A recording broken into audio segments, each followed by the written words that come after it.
Xiaowei Liu of S-Script asked me to show the documents from the court case Kleiman versus Wright that Dr. Wright complied with the court's order on the bonded courier for all of his Bitcoin holdings. So stand by. I'm going to show that to you now in this video. All right. So first thing I'm going to do is just share my screen here. Okay. So this is the order affirming the magistrate's order, judge's order in part, requiring Wright to pay sanctions, for failure to, from a motion to compel for his failure to comply with a discovery motion on his Bitcoin holdings, and then overturning in part, the affirmative striking of the affirmative defenses. So it was on, January 10th, 2020, this order went down.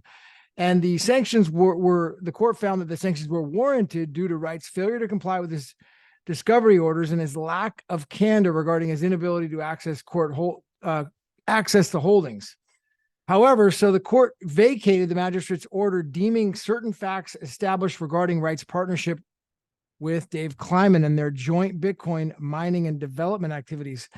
So the court found these deemed facts went beyond the scope of the discovery issues before the magistrate. The court also vacated the order striking Wright's affirmative defenses, since that sanction was based on the conforming defenses of now vacated deemed facts.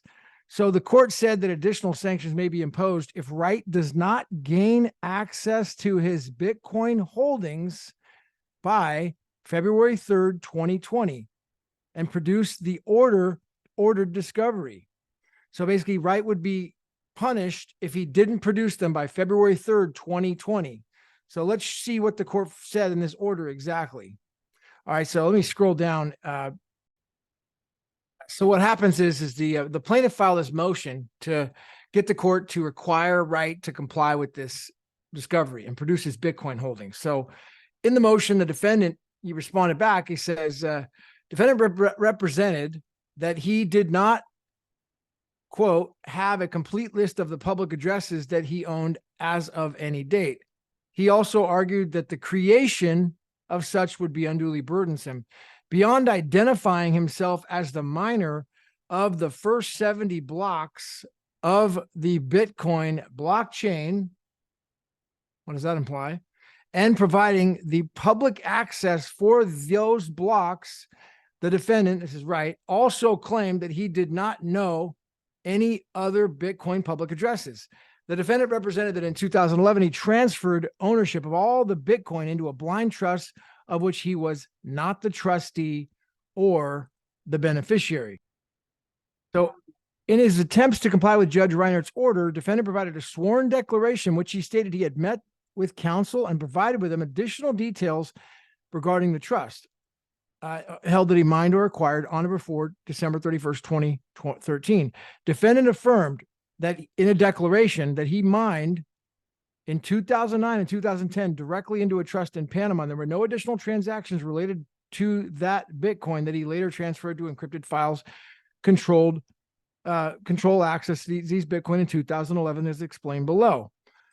So, all right, scrolling down to page 22 of 23, this is on the court's order, document 373 in the case. In light of defendant's representations that the bonded courier is scheduled to arrive in January 2020, the court will permit the defendant through and including February 3rd, 2020, to file a notice with the court indicating whether or not this mysterious figure has appeared from the shadows and whether the defendant now has access to the last key slice needed to unlock the encrypted file. In the event this occurs, and further, if the defendant produces his list of Bitcoin holdings as ordered by the magistrate judge, then the court will not impose additional sanctions other than the ones described above. So what's happening there is that, basically the court's saying that, if you don't produce this stuff, you've got a little extra time, because Wright says he's got some extra time. A bonded courier was going to come with the last of the encrypted files, and he was going to produce that he had proof of all these original Bitcoin holdings from the original mined 70 blocks. He couldn't do it. They ordered sanctions. The sanctions stuck because he didn't comply. He couldn't do it. It was impossible, he said, but they reversed these additional deemed facts about the partnership. That was reversed.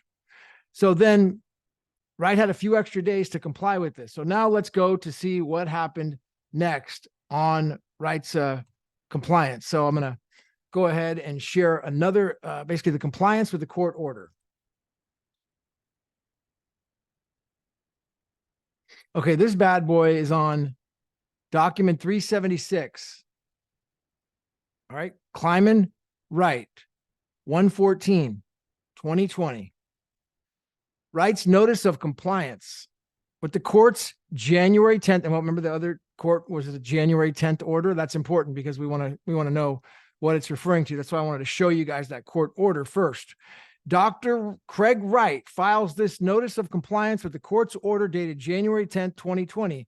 Specifically, Dr. Wright notices the court that a third party has provided the necessary information and key slice to unlock the encrypted file, and Dr. Wright has produced a list of his Bitcoin holdings as ordered by the magistrate judge to plaintiffs today, January 14th, 2020. So basically, that is the compliance with the court order that for whatever reason has gone silent and nobody in the world knows about it. But now I hope that, well, other than maybe some attorneys or people in this case, hopefully you guys can get a grasp on what the effect of that actually is right there, and answers Xiaowei Lu's question. He was interested to see, like, so he produced all his Bitcoin holdings? Like, dude, it's in the record. That's on document 376 is the actual compliance. Again, it's to the court order, which was dated January 10th, document 373. So it's a massive, giant case file. But, if you probably get a better grasp on reading Zem Gao's blog, referencing it, or just going through the case file yourself. I mean, you can find it on Pacer and, log into Pacer, start buying each document. That's what I did, so, and you can, basically read it for yourself. It's too hard to post those documents here on YouTube or whatever, but you can just, if you want to read them, they're public record. They're not for anyone hiding. So hopefully that answers your question, Xiaowei Lu, my man. And, ultimately this is proof that he complied with the court's order and produced those certain key files, that the court had originally sanctioned him for. It's the key slice to unlock the encrypted file that Dr. Wright produced to the original 70 blocks. Damn, dude, 70 blocks, the original blocks. He produced those holdings. Okay. Meaning he didn't show his private keys because, again, possession is not necessarily ownership in a court of law. Possession is only 9/10 of ownership. It's not pure ownership. So, but what he produced was the actual holdings, saying, here's the holdings, you're welcome to review them. And he sent that over to the other side. And, you can't actually see the holdings in the record, but you could see the compliance was done through those two documents. So hopefully that wasn't too complicated there. Maybe slow it down, watch this video again. You can kind of recap this. And if you want to go deeper, go and read the court record yourself. All right. This is Gavin Mail. That's from the Kleiman Wright case, man. I'm telling you, bro, this is a case that is going to be, on front and center stage in January, because, I just don't see how these guys on the other side are going to get around what's already been determined as a matter of law, that this guy was the only one that created these 70 blocks that originally mined Bitcoin, that created it himself with no partnership. That's already been determined, guys. I mean, this is controlling law. So this seems like a big giant farce. A lot of the stuff about fraud and all this other stuff seems like a big distraction. Hey, when you got unlimited money, you could pretty much do whatever you want, I guess, and sue people. So it'll be interesting to see how it's determined, but this should be coming up big time, that he's already complied with this stuff. He's produced the keys. He's produced that 8th slice to show his Bitcoin holdings. And, things are really heating up. It's going to be interesting. January, the big trial of the century, the Satoshi trials. So stay tuned, and I'll be meeting with Kurt on Thursday. We're going to discuss that and just talk about about the trial and just go deeper on the subject matter. All right. This is Gavin Mail. Like and comment and subscribe if you like seeing videos like this. If these videos get enough views, I mean, if they're getting thousands of views, I'll keep making them. If they're not getting views, I'll just, I'm not going to make videos like this, so But, you know, really, you just have to kind of like, if it gets a lot of likes, you know, hundreds and plus likes and gets shared all over, then, you know, hey, I'm going to keep making these. So be sure to share this video if you want to see people really, if you want to see more videos like this. All right. Check you later. Much love.